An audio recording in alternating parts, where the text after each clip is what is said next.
Because they say it is a whitening box does not really necessarily mean it makes you, anytime I drop videos, you are always going to be notified white. It's just that it tones your skin. So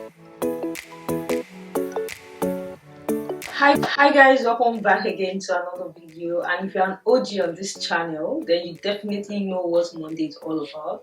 And if you're new to this channel, hi, my name is Bukola, and on Monday we have recaps. We talk about questions that need to be attended to, and yeah, that's what we're going to be doing today. So I want you to stick around, and guys, we are almost at 25k subscribers, so please support me. Make sure you click on the subscribe button, turn on your post notification as well, so that anytime I drop videos, you are always going to be notified. Just move into today's video. So the first question here is, I only wrote out 10 questions because I don't like when the recap is too long, so that I don't bore you guys. So the first question here is, what is the measurement of Gluta serum that can be added to Clear Nature body milk? Clear Nature body milk on its own is okay, but you can always enhance it, and it gives the fact that when you add Gluta serum to it, it gives a yellow tone, and that's why I recommend adding Gluta serum to it. I think I've talked about Gluta serum, and if you want to add like Gluta serum to your Clear Nature, you can just add little, probably about 30 ml of it is okay to be added to it. That's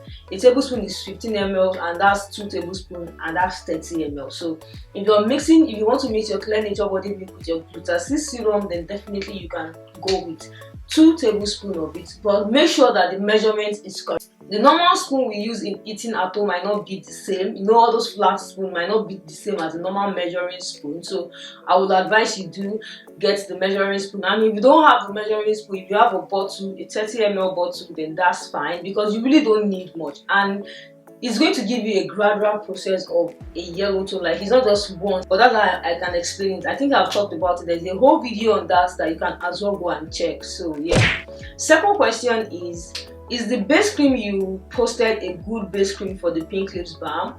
The base cream I posted, if you know you want to use it for a base cream for lip balm, is fine. But I just want to know that instead of you using that, why not just use the one that maybe a base, or why not just make a base with like beeswax instead of that e-wax? You know, base cream is made with e-wax, and I know some people use it for their pink lips. Not as if it's not usable at all, but preferably why not use beeswax for your pink lips balm? But the honest truth is, it's not as effective. Even with the beeswax, even if you are using beeswax, even if you are using e-wax, the honest truth is that it's not as effective as the ones you see.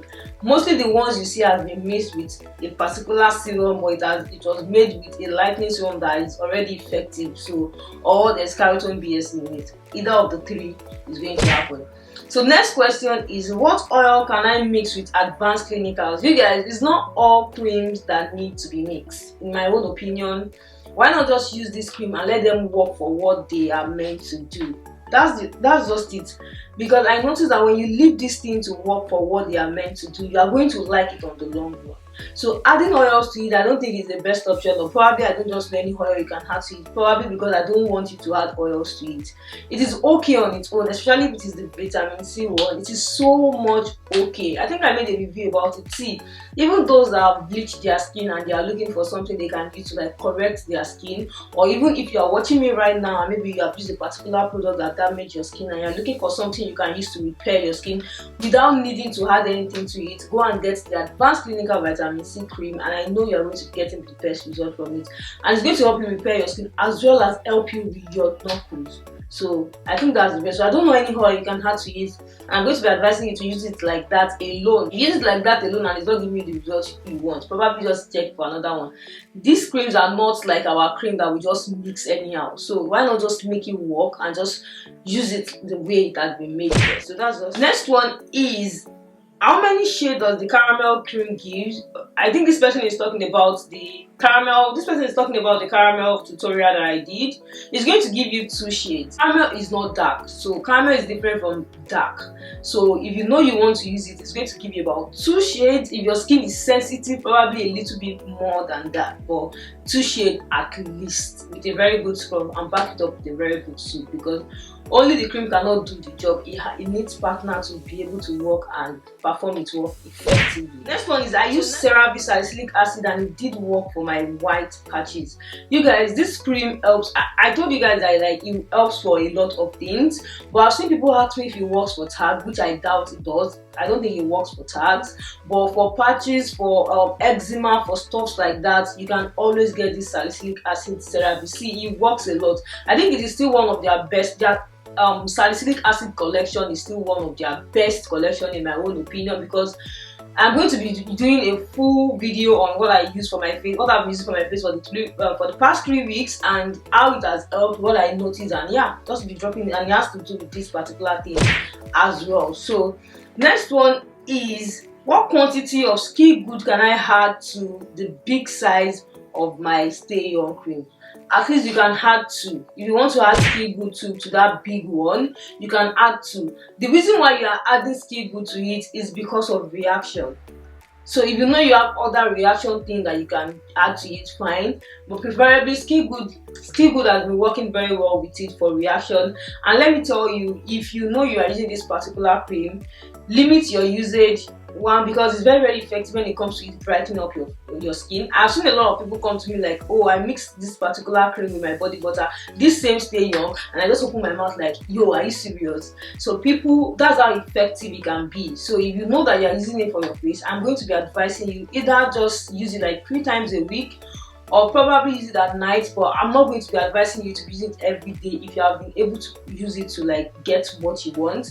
This is not an everyday thing, and yeah, so that's what I'm going to be saying. And when you start using it, when you like start using it and you start getting used to it, you can now limit the anti-reaction you're adding to it, because your skin will have mastered it already. So yeah, because on its own it works, but for the sake of those that their skin reacts to a lot of things, if you are just starting out, add an anti-reaction to it. So that's that.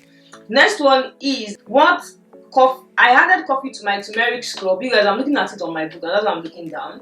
I added coffee to my turmeric scrub. Hope I am good to go. This person is talking about the turmeric scrub that I did. If you add coffee to it, definitely you are good to go. Coffee is as well a very good exfoliant, so I don't think you are going to have any problem using it. Next one is, does Stay Young cream remove sunburn? If you know you have sunburn and you're using Stay Young cream cream alone is not enough to get rid of your sunburn. Why I'm saying this is because even if you use Stay Young cream to get rid of your sunburn and you're still not protecting your skin against what is causing the sunburn, you are just like playing around or playing with the sunburn. So if you know you are using Stay Young for it, yes, it works for sunburn, it works perfectly fine for sunburn, but you can only get the maximum results when you have the sunscreen as well. So if you're just using Stay Young alone without a sunscreen, I doubt if you're going to be getting the results that you want at the end of the day. And if you fall into the category of people who use whitening tubes to get rid of sunburn, I want you to stop, because that's not the best option ever. Number one, it might even make that place go red, and number two, when you stop using that tube, because obviously it's not something you're going to continue using for the rest of your life, when you stop using that cream, you might see a reaction or an adverse effect or something like that, which you are not going to like, and that place is going to go back darker like you have before. So next question is, will whitening balls alone whitening me? This person is talking about the round whitening balls that is like Ghana white balls. I know majority of you know it. Alone, I'm not going to advise you to use it alone, because it dries out the skin, and using it alone every day might just make it dry out your skin too much, which you are not going to like. But will it whiten your skin alone? I doubt if it's going to whiten, because they say it is a whitening balm does not necessarily mean it makes you white. It's just that it tones your skin. So I think if it's going to be whitening your skin, then you have a long way to go. So not something that you're just going to use under 2 months and it's going to whiten your skin. And you might have even strip off your skin because it dries out the skin so much. But one thing good about this particular white Ghana black soap is, if added to your black soap, it makes your black soap lather very well. Because maybe after making your black soap, you've added some oils to it and it does not lather as much as you want it to lather. You can as well mix the white Ghana black soap with it. It lathers so well, and I know majority of you can testify to that. So yeah, last question on my list is, can skin-free milk give green veins? It can for some people. If you are using skin-free milk and you want to add crude kernel to it, because I think I didn't write out this full question. You can add crude kernel to it if you are just starting, or if you know you have a thin skin, you can add crude kernel to it. And yeah, it has a probability of giving green veins because it is a serum, and I think it contains glutathione as well. So it is a serum which can as well cause green veins, especially for people with thin skin. So you can always add an anti-reaction to it, which is necessarily not a must, because I know people who rebrand this thing and sell as their whitening oil. If you know you want to like use it and you're a bit scared, maybe because your skin always have green veins or your skin always reacts to stuff, add an anti-green veins to it, and I think that is going to help. So you guys, those are the questions I'm able to write down. So we are going to be answering the remaining ones next week, and I hope you are subscribed. I hope you haven't missed out on any recap. I'm trying as much as possible to keep up with the recap this year, because I think it is needed for those that I'm not able to answer or reply or whatever, or it's taking long. I think it helps because I just pick my phone and go through the comments and just write them out and talk about it, which I think is more okay. And yeah, so thank you guys so much for joining me on my video today, on my channel today. If you have not subscribed to my channel, please, I beg you, click on the subscribe button and turn on your post notification, and I'll see you guys in my next video. Bye.